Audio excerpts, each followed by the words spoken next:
Good morning, everybody. I'm Jeffrey Zonder from the Karmanos Cancer Institute, and I want to welcome you to Untangling Amyloidosis 2021. This is our fourth go-around at this having an Untangling Amyloidosis Symposium. And when we started this back in 2015, we did not know if we would have another one ever, and after last year, we also, I think, did not know if we'd ever have another face-to-face meeting in general. As you can see from the room, this is somewhat of a, it's certainly going to be, it's a mixed crowd today. This is a live-streamed event, and I want to welcome anybody who's watching this online. We expected the room may be fairly empty, but we have an excellent lineup of speakers today, and this program will be not only viewable online right now live, but it will be viewable later as an archived webcast also. I'd like to thank the supporters of this symposium. The live CME was provided by the Karmanos Cancer Institute and Wayne State University.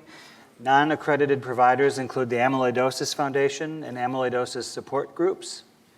And I'd like to thank our commercial sponsors who provided medical education grants, including Alnylam Pharmaceuticals, Alexion, AstraZeneca Rare Disease, and Calum Biosciences, Janssen Biotech, and Prothena Biosciences Limited.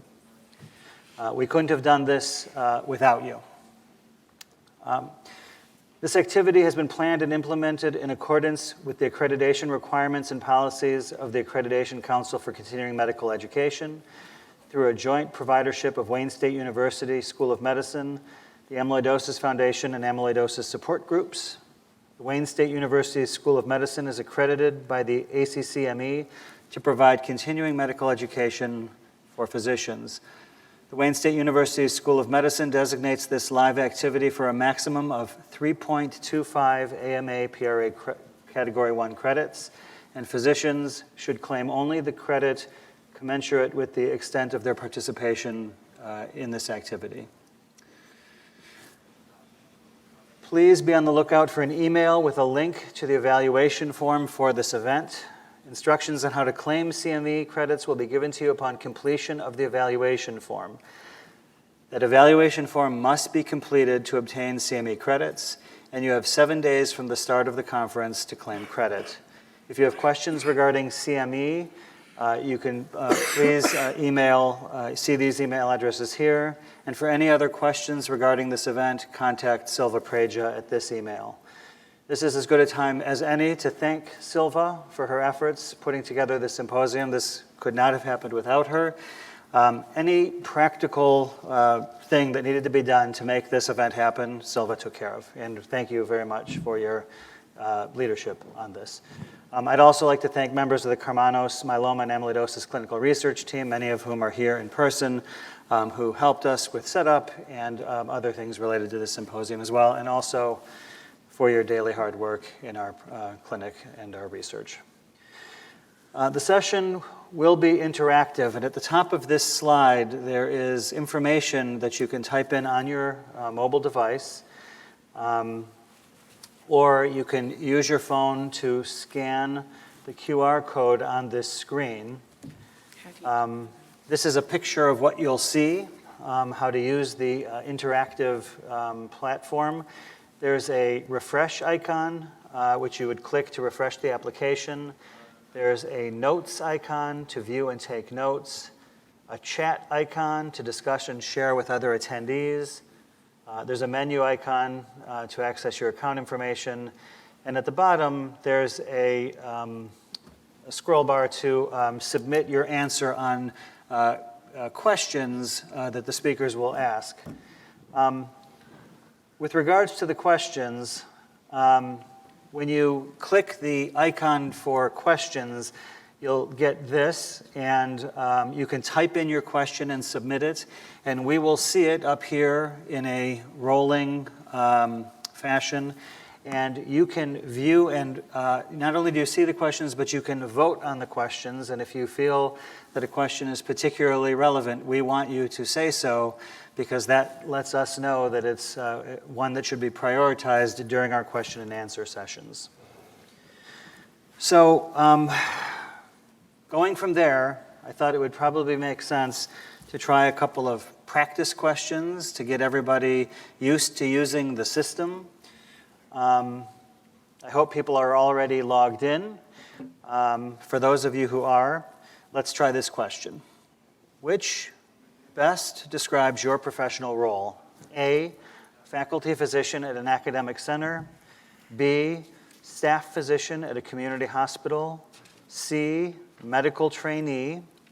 D, nurse practitioner, physician's assistant, or clinic nurse. E, basic science researcher. Take a minute or so to answer this, and let's see if we get any. Let's see if anybody's actually logged in yet to answer the questions. I think that's what we're going to find out mostly from this question. Okay. So we have a mix of faculty physicians at academic centers and also nurse practitioners, physician's assistants, and clinic nurses. And you can see that the answer is shifting as people log into the system. So we also have several people involved with basic science, which is good to hear. Watch it later. Okay, we're going to try the next question. I bet they'll watch it later. Practice question 2. Why did you decide to attend the symposium on a rare disease like amyloidosis? A, I want to know the latest therapies for amyloidosis. B, I want pointers on diagnosing amyloidosis. C, I'm involved in research on amyloidosis. D, I enjoyed past untangling amyloidosis symposia. E, great breakfast buffet. E. Here's your answer. Look at the results.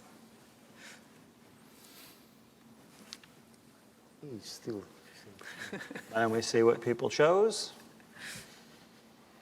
The breakfast buffet was actually rated more highly than past untangling amyloidosis symposia, which is a little concerning to me. But I'm glad to see that we have a mix of answers and that people are involved. It's because of their involvement in research and also because this symposium is going to provide a really important update on new therapies for not just AL amyloidosis, but also ATTR amyloidosis. Which brings me to our agenda. The first half of the symposium, we have 3 speakers. Jason Vallant from Cleveland Clinic, who will be speaking about, who will be addressing the question, will I recognize amyloidosis when I see it? He'll be followed by Angela Dispenzieri from Mayo Clinic, who will be speaking on the question of which of my AL patients is a candidate for transplant. Then we have Dr. Stathis Kastritis from Greece, who is going to be addressing the question, how do I treat my AL patients who are not candidates for transplant?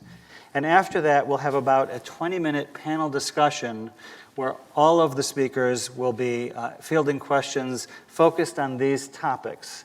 And that's going to serve to break up the agenda just a little bit. And then after that, we'll enter the second part. And the focus of the second half is to sort of address curveballs that we as hematologists face when treating amyloidosis. The first, of course, is what do we do when we find out the patient we thought had AL amyloidosis actually turns out to have ATTR amyloidosis, and where is the field currently for that subtype? And we have Dr. Daniel Judge from the Medical University of South Carolina who will be speaking with us. He's a cardiologist with a focus on this particular area. After that, we will have a recorded talk by Dr. Paolo Milani from Pavia. Dr. Milani will be joining us live, we believe, for the question and answer sessions. But his talk is pre-recorded because he couldn't come live in person from Italy, and he'll be talking about what do I do if initial therapy for AL amyloidosis doesn't work, and also he'll be covering the topic of what to do if my patient relapses after a response. And finally, Dr. Andrea Havasi from Boston University's amyloidosis program is a nephrologist who will be addressing the question of how do I manage my fluid-overloaded, hypotensive amyloidosis patient, which I think is a very practical clinical topic that all of us struggle with. And this is going to be a very important and helpful talk for the clinicians in the room. After that, we'll have a second question and answer session, and then closing remarks, and we'll end it.